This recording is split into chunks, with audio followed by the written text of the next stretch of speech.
Good morning, everyone. My name is Natalie Peterson with Stilly Valley Health Connections. I want to thank you for joining us this morning. For everyone who's joining us live, please note that this class is set up in a Zoom webinar format. This means that all participants are muted and your videos are turned off so we can record the presentation. If you would like to leave any questions or comments, we encourage you to do so by using the chat or Q&A box at the bottom of your screen. Now I will pass it over to Anne from Citrine Health, who will be presenting on today's topic, covering supporting healing and prevention with Citrine Health. Thank you for being here today, and we hope you enjoy this class and take away some valuable information.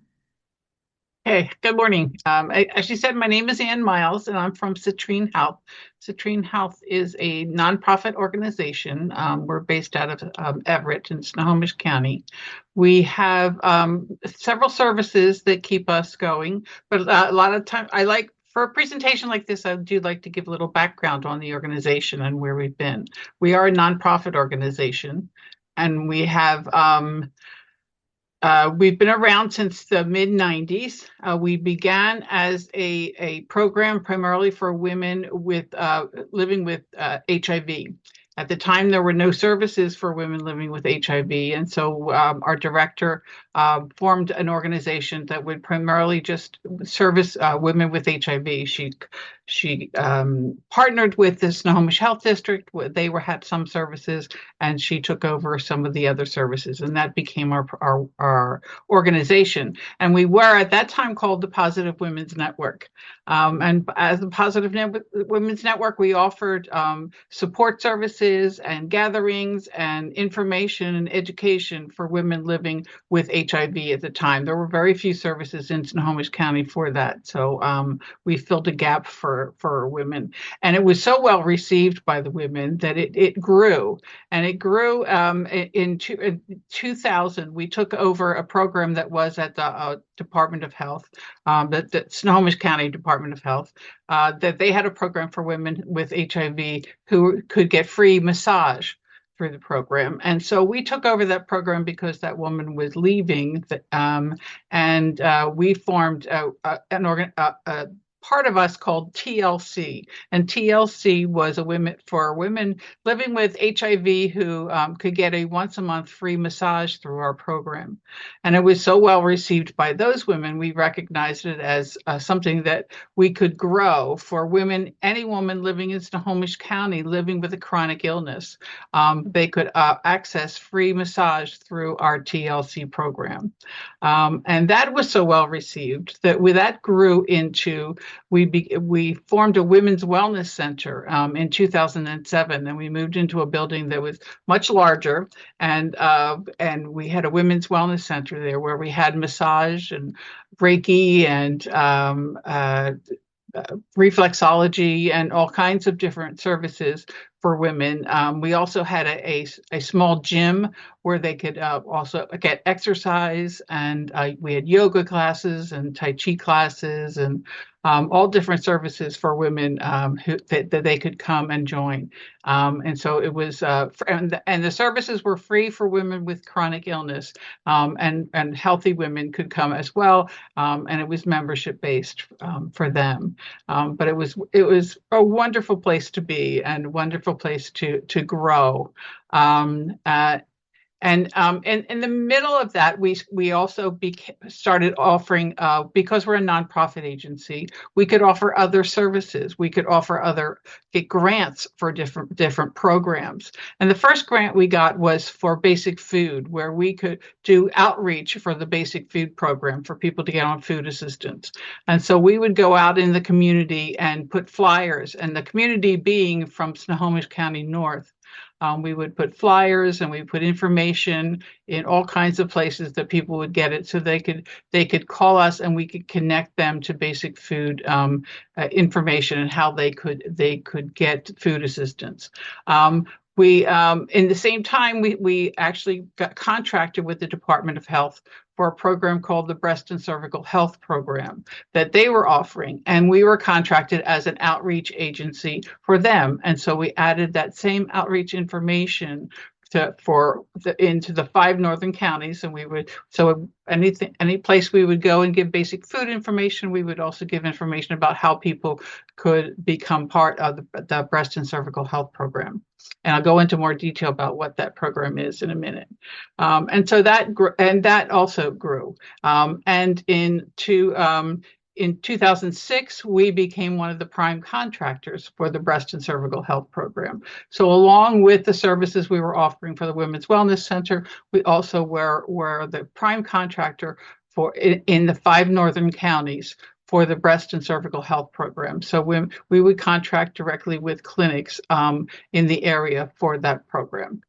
Now, to give you a background on the breast and cervical health program, it's a statewide program, and it's financed by funds from the CDC, or the federal government, as well as the state of Washington.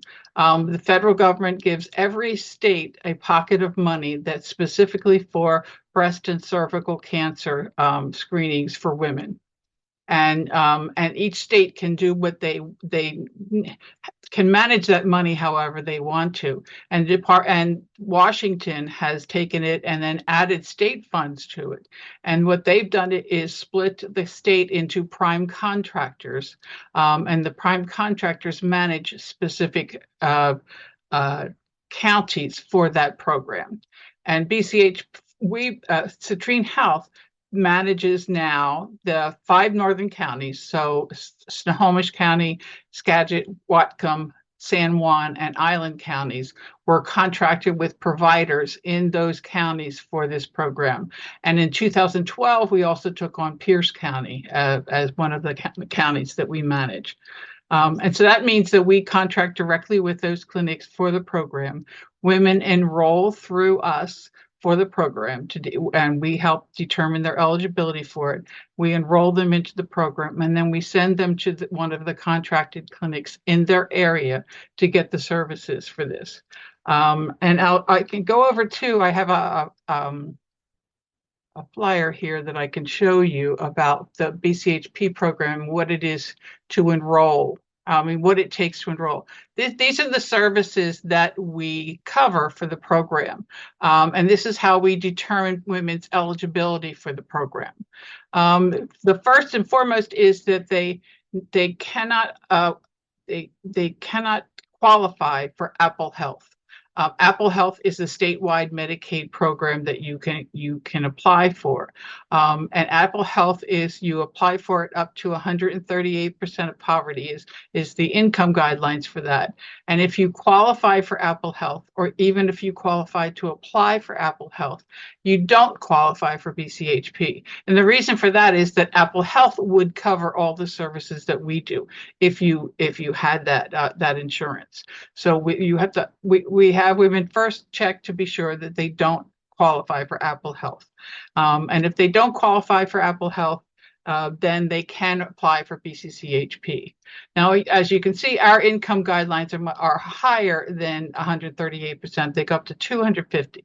So what this means is that your income needs to be at or below these numbers. And we go by income, either monthly or yearly, and we go by family size. Now, we, unlike some other services, government services, who require that you have to show proof of income, we don't require that. The income information that we take is what the women tell us that their income is.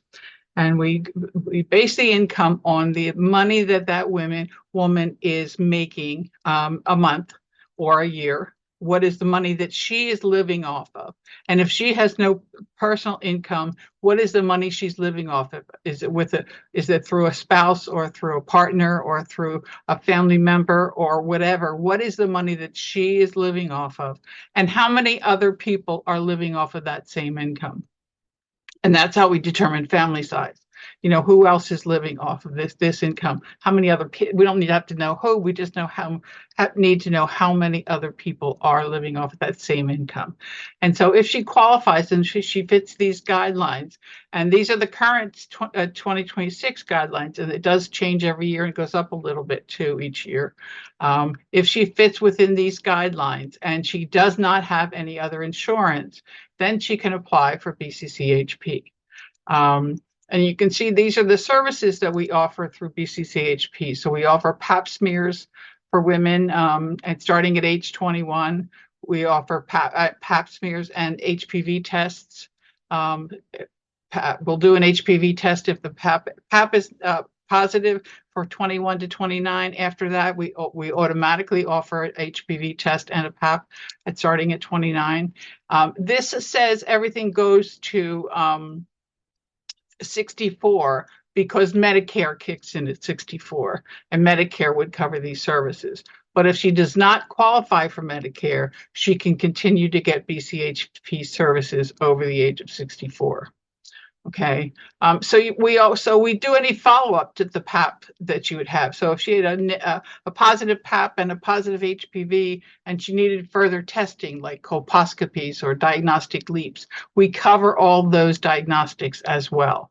So, and then we also have a separate program that we automatically put her into for treatment. So if she ends up with cervical cancer, then we do get her into the treatment program. So this also includes treatment for them. So that for some people is the scary part. I don't want to get tested because what if I have it? We also get them treatment. And so that's helpful.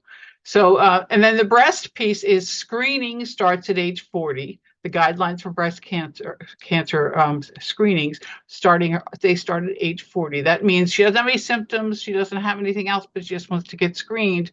That starts at age 40. It goes to 64 on this chart for the same reason, because of Medicare kicking in at 65, but we will go above 64 if she doesn't qualify for Medicare. And she can get a yearly screening. And yearly, she would re-enroll in the program. And then we would send her to the clinic and she could get a clinical breast exam and get the referral for the mammogram. Now, and again, we do any follow-up to that mammogram. If the mammogram comes back that they saw something and they need further diagnostics, we pay for all the diagnostic mammograms, diagnostic ultrasounds, and we pay for biopsies. And if should she develop breast cancer, we also have a treatment program for breast cancer as well. So for women who don't have insurance and don't feel like they don't have any options for this program can pay for everything for them for breast and cervical cancer, so that we can screen them, we can get diagnostics, and we can get them into treatment if that's what they need. So if they can qualify for this program, so it's really, really beneficial. Sometimes there is additional funding for above 250% of poverty. So if they make a little more than this and they don't have insurance, they can apply. They can call us to see if we do have that additional funding that maybe in this moment we can enroll them as well. So we also always tell people to give us a call if they don't fit this.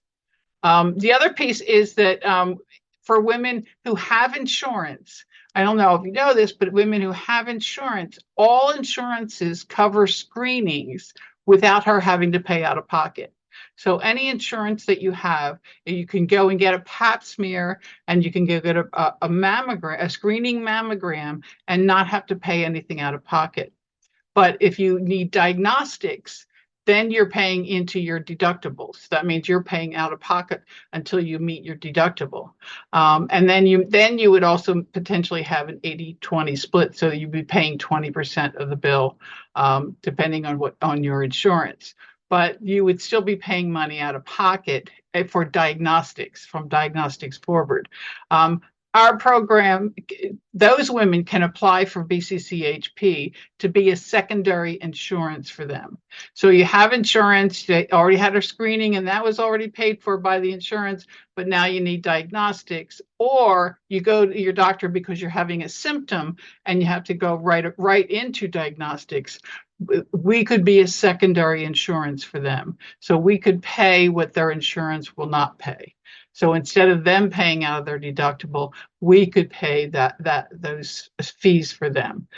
So we always tell people who need diagnostics and now are going to have to pay out of pocket, they can call us and see if we can be a secondary insurance for them, which can really be beneficial. So now let's see. So that's all. The treatment program follows women throughout treatment. She would enroll every year for it as long as she's getting treatment. So as long as she's getting treatment, she can keep that program. And we do that piece for women. We would uh, notify them that it's been almost a year and the treatment need to renew the treatment program. We would get notes from their doctor saying yes, they're still getting treatment, and as long as they are, then we keep them in the treatment program.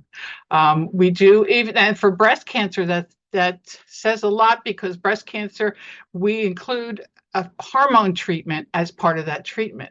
So if she's put on hormones and she needs to be on them for 5 years, so we would help her reapply every year for the 5 years she's still getting the hormone treatment. Now, if anything changes, if her income goes up or whatever, if something changes that she doesn't qualify, then she wouldn't qualify. But we would make sure that she qualifies for each of those 5 years and keep renewing it for as long as she does, and as long as she's getting treatment. So that too can be beneficial.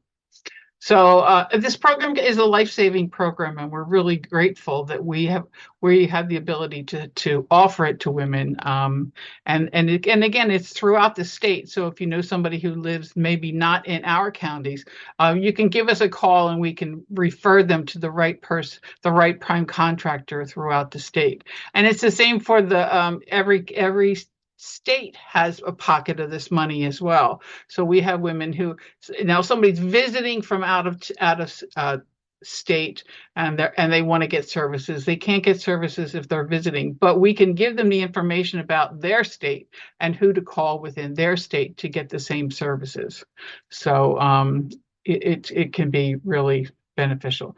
So use us as a resource for that. Use us as a resource for people when they're trying to get breast and cervical screenings and cancer treatment. Okay, so that's our biggest, the BCCHP or I'm sorry, I should say that too. You sometimes see it written as BCCHP because at one point in time we also did screenings for colon cancer. That was a separate grant from the CDC for colon screenings, and we had that for about 4 years. That we would pay for colon screenings. Unfortunately, though, the federal government stopped that grant, and we no longer have those funds. So we no longer do routine colon screenings. Although the Department of Health does have a separate program that they can help women who maybe had a stool sample test and that came back positive at their clinic. Those are relatively inexpensive, and they have that, and then it came back positive. They do have a pocket of funds to help women get colonoscopies after a positive FIT test or a stool sample test. So if you have somebody in that circumstance, and they have to get a colonoscopy and they're going to have to pay for it, you can have them call us, and then we can direct them to the right person at the Department of Health to talk to about that. But we don't personally pay for those services at this point. So now the other programs of Citrine Health are, we still do the basic food program. I talked about that earlier, that we did outreach for that, and we still do outreach for it, but we've also moved into, we do the actual helping them fill out the application for basic food. So we can help somebody even do it over the phone. We can do an application so that they don't even have to go down to DSHS to apply. They can do it directly through us. So you can just have them call us, and we have an outreach worker who will enroll them into the program. And the outreach worker also goes around to many places throughout our 5 counties, giving information about basic food and how people can apply. So that's another one of our programs. He also goes into food banks and places where people might be who need food assistance. So if you know anyone who needs food assistance, it's a good resource to call our office, and we can help them either help them to apply or help them to find somebody who can help them apply. So it's another one of our outreach programs. The The other one, again, the Women's Wellness Center that we started back when through the TLC program, when we moved into the center. We moved from that center, we moved into an even larger center, and we're in that for about 7 years. And then that closed because of the pandemic. And we closed the doors and we all went and started working from home in the pandemic, as many people did. And unfortunately, we couldn't keep the larger Women's Wellness Center during that time. We are a nonprofit agency, and so it's hard to keep the large things going when the funds are so limited. So we did close the doors for that Women's Wellness Center, but we did move into our offices are now at the train station. In Everett, the big transit station in Everett. And so people can easily get to us from anywhere within the county, even either by bus or by train. And then we have an office in there. And then we do have a big room we do yoga classes. And the yoga classes at this point are just donation. You could come, they're on Tuesdays and Fridays at somewhere around noon, and people can get a yoga class, and it's just with a donation. It's not, they don't have to, it's no specific amount that they have to pay, and they don't have to give a donation. They can come for free if that's all they can do, and it's fine. So that's the piece of the wellness center we're continuing to do. We also have 2 massage therapists who use our building for massage. And the massage, they can either get a massage through the 2 massage therapists, or if they are a woman living with a chronic illness, they can apply for our TLC program that we still have going for them. And each of those massage therapists has reserved some of her time that she will see our TLC women, and they don't have to pay. So if you know somebody who has a chronic illness, a woman who has a chronic illness, she can call our office and see if she can apply for one of the slots with the massage therapist to get a weekly massage appointment for her, or monthly, I guess it is, for the TLC program. But you can see if there are funds available for that. So that's still part of the wellness center that we have. We continue to grow. But the other big program that is in the new train station is we have a bra shop. And the bra shop is for women who have had breast cancer or are anticipating breast cancer, and they can get bras and prosthetics. We have a certified fitter for bras and prosthetics. So she's been certified on how to fit prosthetics under her bras, and we have the pocketed bras that they can get. Most insurances, including the Medicaid program that we put women onto for the breast and cervical health program, cover bras and prosthetics for women each year. And so they can go, and we can bill their insurances. A private insurance covers it as well. So we can bill their insurances for these products, and they get a certified fitter doing a really good fitting to make sure that it's the right one for her and it's what she wants. Emma is our certified fitter at the bra shop, and it's by appointment only. I mean, so women can call and make an appointment with Emma, and they can go in and they can get fitted, and she'll see women. She's a really good resource for women who have breast cancer or just got a diagnose or don't know what to do, and don't know a lot of resources. She's a good resource for what she can do. Sometimes, I mean, there are mastectomy products or mastectomy products that are right after the surgery, and after lumpectomy surgery, she has products for that. She can answer a lot of questions around all those things for women, and help them get the right products for them that will help them through that time, and help them through afterwards if they're not going to get surgeries, and even for the women who decide to get the reconstructive surgery, but the interim time that they may have to wait wait before they can get the surgery, she can help them with something for that. So she's a really good resource for women with breast cancer. So if you know any woman who have, and she has women from, you know, 30s or 20s and 30s into their 80s who all come for the products, the bras and prosthetics for breast cancer. So if you know anyone who needs that or be interested in that, they can call Emma at our offices, and she would gladly help them. And she's again a really good resource for that. So that's a pretty good picture of BCHP and about the Citrine Health. And again, we're a nonprofit agency. We have coming in the future, we're hoping as we're growing, and we're growing into maybe offering more classes and more presentations on health issues for women. We will be growing. Our website is a really good resource to find out about us and about what we do offer. During the pandemic and in the years since, we have made several videos of different health topics.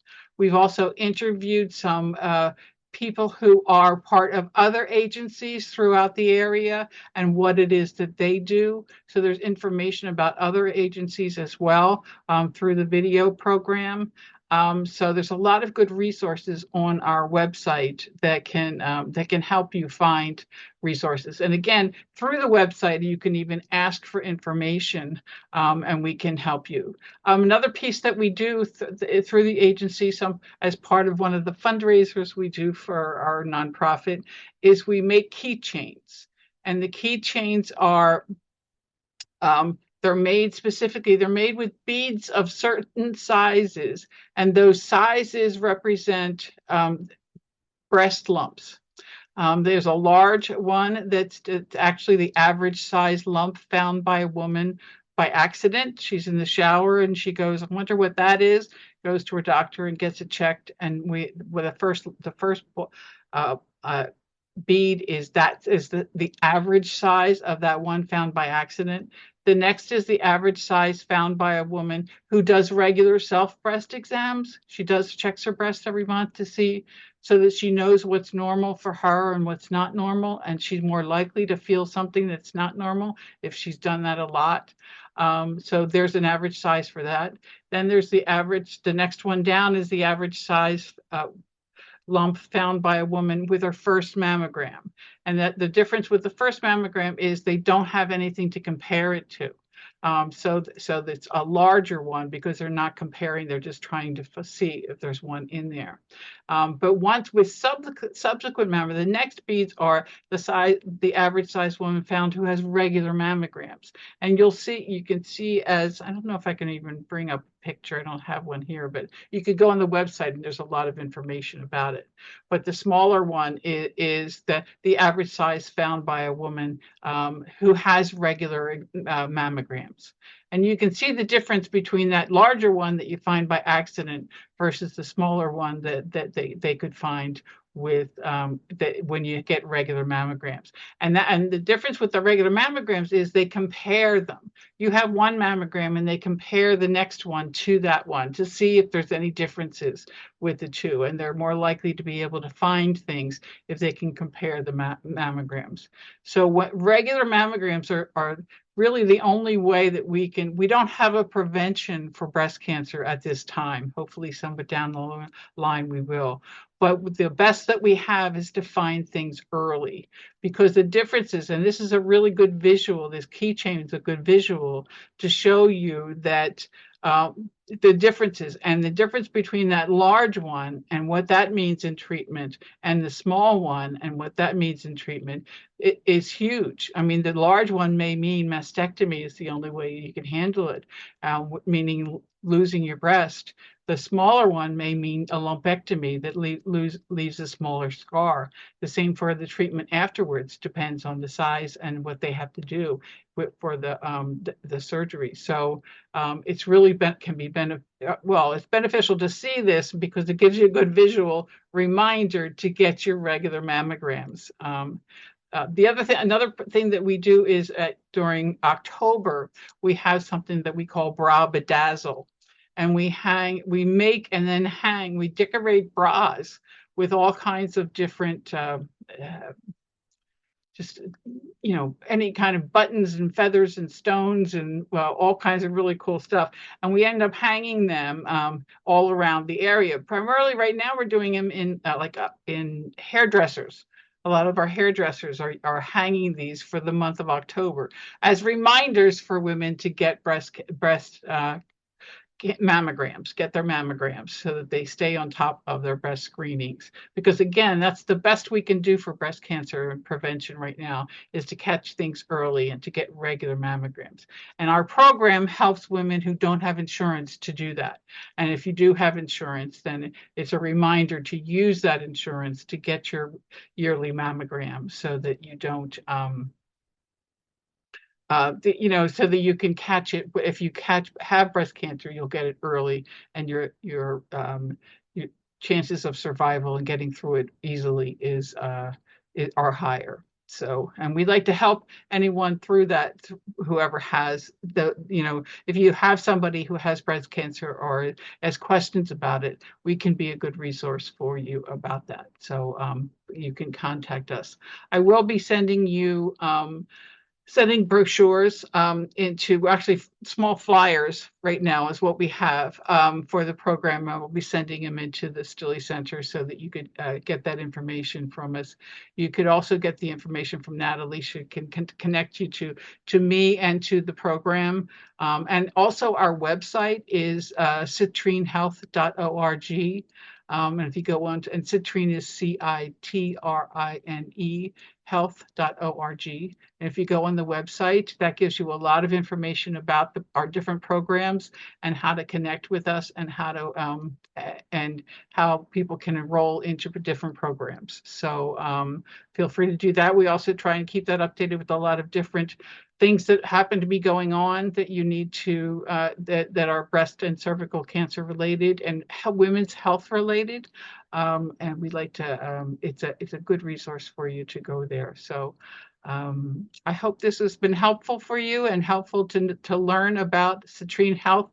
And again, I think I didn't say that we're a Positive Women's Network, but we became Citrine Health in 2006 when we opened the Women's Wellness Center.